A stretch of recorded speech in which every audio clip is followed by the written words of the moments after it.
Assalamualaikum warahmatullahi wabarakatuh. Kami dari kelompok 7 akan mempresentasikan hasil analisis kami mengenai inferensi tidak langsung. Sebelumnya kami akan memperkenalkan diri terlebih dahulu. Saya Genta Intan Al-Fathia.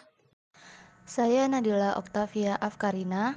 Saya Fairuz Faradila Ruswandia. Saya Muhammad Syarifuddin Akbar. Saya Siti Lutfian Hakim. Saya Maulidah Hapsah. Pengertian inferensi tidak langsung. Inferensi tidak langsung atau penyimpulan tidak langsung adalah proses penyimpulan di mana kita menarik sebuah kesimpulan melalui dua premis atau lebih yang dipersatukan. Contohnya, semua orang Jepang berasal dari bangsa Ainu. Premis 1. Hayashi adalah orang Jepang. Premis 2. Hayashi adalah keturunan bangsa Ainu. Kesimpulan. Inferensi tidak langsung dibagi menjadi 3, yaitu induksi, deduksi, dan penyimpulan kasual. Kemudian unsur penyimpulan tidak langsung. Di dalam silogisme atau penarikan konklusi secara tidak langsung, di dalamnya terdapat 2 buah premis dan 1 konklusi, di mana premis tersebut ialah proposisi-proposisi yang digunakan untuk penarikan konklusi. Adapun ketentuan-ketentuan premis dalam silogisme yang harus diperhatikan demi mendapatkan konklusi yang benar. Nomor 1. Sebuah silogisme hanya memiliki 2 premis dan 1 konklusi, yaitu premis mayor dan premis minor. Yang kedua, premis dalam silogisme tidak boleh keduanya negatif. Apabila kedua premis bersifat negatif, maka tidak akan sah diambil kesimpulan. Hal ini dikarenakan tidak ada mata rantai yang menghubungkan kedua proposisi premisnya. Kesimpulan dapat diambil jika salah satu premisnya positif. Yang ketiga, apabila kedua premis afirmatif, konklusinya pun harus afirmatif. Artinya, kedua premis mayor dan premis minor adalah afirmatif, sehingga kedua term mayor dan term minor menunjukkan kesesuaian dengan midterm. Maka dalam kesimpulan harus sesuai dengan kesesuaian kedua term dengan term ketiga. Yang keempat, jika salah satu premis negatif, konklusinya pun negatif. Apabila salah satu premis negatif, berarti ada term yang mengingkari term lainnya dalam premis. Sehingga konklusi menjadi negatif karena apa yang diingkari dalam premis akan diingkari pula dalam konklusi. Yang kelima, premis tidak boleh kedua-duanya partikular. Jika dibuat kesimpulan, maka kesimpulan hanya bersifat kemungkinan bukan kepastian. Jadi, salah satu premis harus bersifat universal. Nomor 6. Konklusi tidak dapat diambil dari premis mayor partikular dan premis minor negatif. Kemudian yang terakhir, apabila salah satu premis partikular, maka konklusinya pun harus partikular. Jadi, tidak mungkin konklusi universal apabila ada premis yang partikular.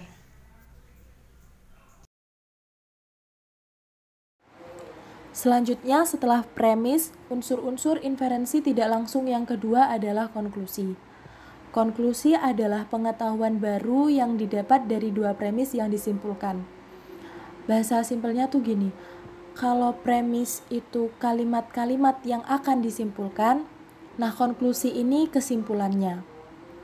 Pasti di saat akan menyimpulkan kalimat, ada hukum-hukum atau ketentuan-ketentuan yang harus diketahui.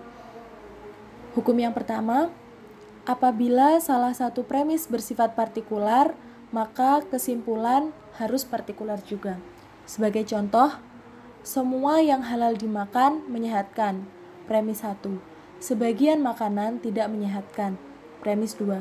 Nah, ini bisa disimpulkan, sebagian makanan tidak halal dimakan. Hukum yang kedua, apabila salah satu premis bersifat negatif, maka kesimpulannya harus negatif juga. Sebagai contoh, semua korupsi tidak disenangi. Premis 1. sebagian pejabat korupsi. Premis 2. Nah, ini bisa disimpulkan sebagian pejabat tidak disenangi. Hukum yang ketiga, apabila kedua premis bersifat partikular, maka tidak sah diambil kesimpulan. Contohnya, beberapa politikus tidak jujur. Premis 1. Bambang adalah politikus. Premis 2. Nah, ini tidak dapat disimpulkan karena apabila disimpulkan, kesimpulannya hanya bersifat kemungkinan. Kemungkinan Bambang adalah politikus yang tidak jujur, kemungkinan juga Bambang adalah politikus yang jujur. Nah, ini bersifat ambigu ya, jadi tidak bisa disimpulkan.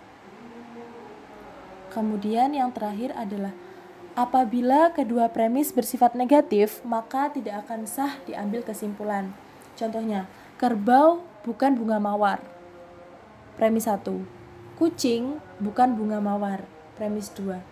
Nah, ini tidak dapat disimpulkan karena tidak ada mata rantai yang menghubungkan kedua proposisi premisnya. Nah, selanjutnya antara pengetahuan baru, maksudnya premis, dan pengetahuan lama, konklusi, itu pasti ada hubungannya. Nah, hubungan itu disebut konsekuensia. Konsekuensia ini masuk dalam unsur-unsur inferensi tidak langsung yang ketiga. Selanjutnya, pengertian logika deduktif. Logika deduktif atau metode deduksi adalah pola berpikir dari umum ke khusus. Pola ini sering kita pakai dalam kehidupan sehari-hari. Kita melihat gambaran besar sebelum ke gambaran yang lebih spesifik. Kita misalkan memikirkan soal anjing. Anjing memiliki ciri-ciri berkaki 4, berekor dan bertaring, maka kesimpulannya anjing budi seharusnya memiliki kaki 4, berekor, dan bertaring. Berikut adalah ciri-ciri dari logika deduktif. Yang pertama yaitu analisis. Kesimpulan ditarik hanya dengan menganalisa proposisi-proposisi atau premis-premis yang sudah ada. Yang kedua yaitu tautologis. Kesimpulan yang ditarik sesungguhnya secara tersirat sudah terkandung dalam premis-premisnya. Yang ketiga yaitu a priori. Kesimpulan ditarik tanpa pengamatan indrawi atau observasi empiris. Dan yang terakhir yaitu argumen deduktif. Selalu dapat dinilai sahih atau tidaknya. Selanjutnya, logika deduktif bisa berbahaya apabila salah dalam mengambil atau menyusun kesimpulan. Sebagai contoh, pasir adalah material dasar sungai. Premis Mojor. Lempung adalah material dasar sungai. Premis minor. Lempung adalah pasir. Kesimpulan. Semua karyawan di PT Anaconda memiliki IQ tinggi. Premis major. Komar bukan karyawan di PT Anaconda. Premis minor. Komar tidak ber-IQ tinggi. Kesimpulan. Sekian dari kelompok kami. Wassalamualaikum warahmatullahi wabarakatuh.